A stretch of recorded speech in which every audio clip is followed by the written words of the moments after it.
California ਦੇ ਬੇ ਏਰੀਏ ਦੇ ਵਿੱਚ 52,000 ਏਕੜ ਇੱਕ ਪ੍ਰਾਈਵੇਟ ਗਰੁੱਪ ਵੱਲੋਂ ਖਰੀਦਣ ਤੋਂ ਬਾਅਦ ਵੀ ਉੱਥੇ ਇੱਕ ਬਹੁਤ ਵੱਡਾ ਸ਼ਹਿਰ ਬਣਨ ਜਾ ਰਿਹਾ ਆ। ਹੁਣ ਫਰਿਜ਼ਨੋ ਖਬਰਾਂ ਦੇ ਵਿੱਚ ਆ ਗਿਆ ਹੈ।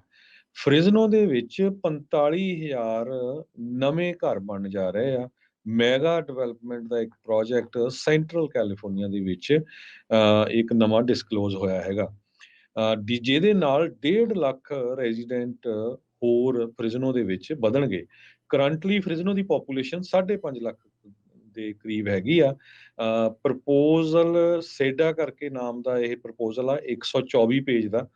9,000 ਏਕੜ ਉਹਨਾਂ ਨੇ ਆਲਰੇਡੀ ਜੋ ਰੂਰਲ ਏਰੀਏ ਦੇ ਵਿੱਚ ਜ਼ਮੀਨ ਹੈਗੀ ਆ ਉਸ ਨੂੰ ਆਪਣੇ ਜਿਹੜਾ ਬਾਈ ਕਰ ਲਿਆ ਹੈਗਾ। 16 ਸਕੂਲ ਇਹਦੇ ਨਾਲ ਨਵੇਂ ਉਸ ਏਰੀਏ ਦੇ ਵਿੱਚ ਬਣਾਏ ਜਾਣਗੇ। $1 ਬਿਲੀਅਨ ਸਕੂਲ ਡਿਸਟ੍ਰਿਕਟ ਨੂੰ ਆਊਗਾ। ਸੋ ਇਹ ਪ੍ਰੋਜੈਕਟ ਬੜਾ ਵੱਡਾ ਹੈਗਾ ਆ। ਫਰਿਜ਼ਨੋ ਯੂਨੀਫਾਈਡ ਸਕੂਲ ਡਿਸਟ੍ਰਿਕਟ ਦੇ ਸੁਪਰਡੈਂਟ ਬੌਬ ਨੈਲਸਨ ਨੇ ਇਹ ਦੱਸਿਆ ਆ ਵੀ ਇਹ ਜੋ ਸਾਊਥ ਈਸਟ ਦੇ ਵਿੱਚ ਇਹ ਸਾਰੀ ਡਿਵੈਲਪਮੈਂਟ ਹੋਊਗੀ। 45,000 ਨਵੇਂ ਘਰ ਜੋ ਆ ਉਹ ਬਣਨ ਜਾ ਰਹੇ ਆ। ਜੀ, ਜੀ। ਕੈਲੀਫੋਰਨੀਆ ਦੇ ਕਈ ਸ਼ਹਿਰਾਂ ਦੇ ਵਿੱਚ ਕਈ ਇਹਦੀ ਕੋਈ ਇਦਾਂ ਦੀ ਇਨਵੇਸਿਵ ਜਾਨਵਰ ਜਿਹੜੇ ਉਹ ਆ ਜਾਂਦੇ, ਬਾਅਦ ਤੰਗ ਪਰੇਸ਼ਾਨ ਕਰਦੇ ਆ। ਕਿਤੇ ਕਾਵਾਂ ਨੇ ਗਾਹ ਪਾਇਆ ਸੀ, ਇੱਕ ਵਾਰੀ ਮੋਰਾਂ ਨੇ ਰੌਲਾ ਪਾਇਆ ਸੀ, ਤੇ ਹੁਣ ਇੱਕ ਜਿਹੜਾ ਸ਼ਹਿਰ ਆ ਉਹ ਮੱਖੀਆਂ ਖਾਣੋਂ ਬਹੁਤ ਪਰੇਸ਼ਾਨ ਨਜ਼ਰ ਆ ਰਿਹਾ। ਯੂਐਸ ਡਿਪਾਰਟਮੈਂਟ ਆਫ ਐਗਰੀਕਲਚਰ ਦੇ ਨੇ ਜਿਹੜਾ ਉਹ ਦੱਸਿਆ ਆ ਵੀ ਇੱਕ ਓਰੀਐਂਟਲ ਫਰੂਟ ਫਲਾਈ ਇਸ ਟਾਈਮ ਕੈਲੀਫੋਰਨੀਆ ਦੀਆਂ ਜਿਹੜੀਆਂ ਕ੍ਰੌਪਸ ਆ ਉਹਨਾਂ ਨੂੰ ਬਹੁਤ ਜ਼ਿਆਦਾ ਨੁਕਸਾਨ ਪਹੁੰਚਾ ਸਕਦੀ ਆ। ਸੈਂਟਾ ਕਲਾਰਾ ਕਾਉਂਟੀ ਦਾ 112 ਸਕੁਏਅਰ ਮੀਲ ਦਾ ਜਿਹੜਾ ਇਲਾਕਾ ਆ ਉਸ ਨੂੰ ਕੁਆਰੰਟੀਨ ਅਧੀਨ ਦੱਸਿਆ ਜਾ ਰਿਹਾ ਆ। ਇਹ ਬਰਾਊਨ ਤੇ ਵਾਈਟ ਕਲਰ ਦੀ ਇਹ ਫਲਾਈ ਹੈਗੀ ਆ, ਮੱਖੀ ਆ, ਇਸ ਪੂਰੇ ਇਲਾਕੇ ਦੇ ਵਿੱਚ ਸਨੀਵੇਲ, ਸੈਂਟਾ ਕਲਾਰਾ, ਕੁਪਰਟੀਨੋ ਦਾ ਇਲਾਕਾ ਵੀ ਜਿਹੜਾ ਉਹ ਆ ਰਿਹਾ ਆ।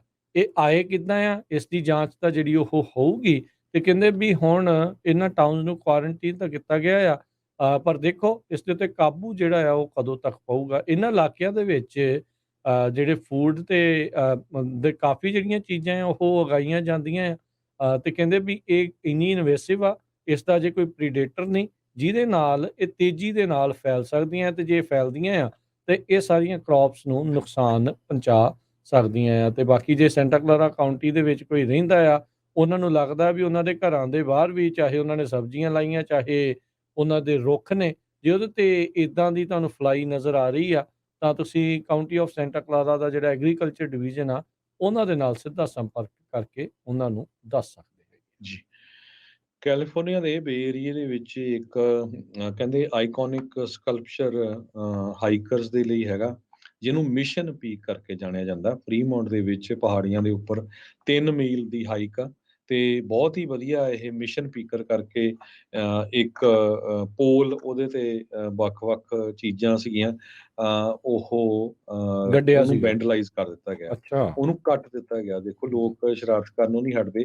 30 ਸਾਲਾਂ ਤੋਂ ਇਹ ਪੋਲ ਉੱਥੇ ਸੀਗਾ, ਕ੍ਰੀਏਟਡ ਬਾਈ ਲਿਓਨਾਰਡ ਪੇਜ, ਇੱਕ ਆਰਟਿਸਟ ਤੇ ਪਾਰਕ ਰੇਂਜਰ। ਉਸਨੇ 1990 ਦੇ ਵਿੱਚ ਇਸ ਨੂੰ ਜਿਹੜਾ ਆ ਉੱਥੇ ਲਾਇਆ ਸੀ ਮਾਊਂਟਨ ਦੀ ਪੀਕ ਦੇ ਉੱਤੇ। ਤੇ ਜਦੋਂ ਹੁਣ ਪਿਛਲੇ ਦਿਨਾਂ 'ਚ ਕੁਛ ਲੋਕ ਉੱਪਰ ਚੜ੍ਹਨ ਗਏ, ਦੇਖਿਆ ਉਹਨਾਂ ਨੇ ਵੀ ਇਸ ਨੂੰ ਕੱਟ ਕੇ ਜਿਹੜਾ ਆ ਸਿੱਟਿਆ ਹੋਇਆ ਸੀ।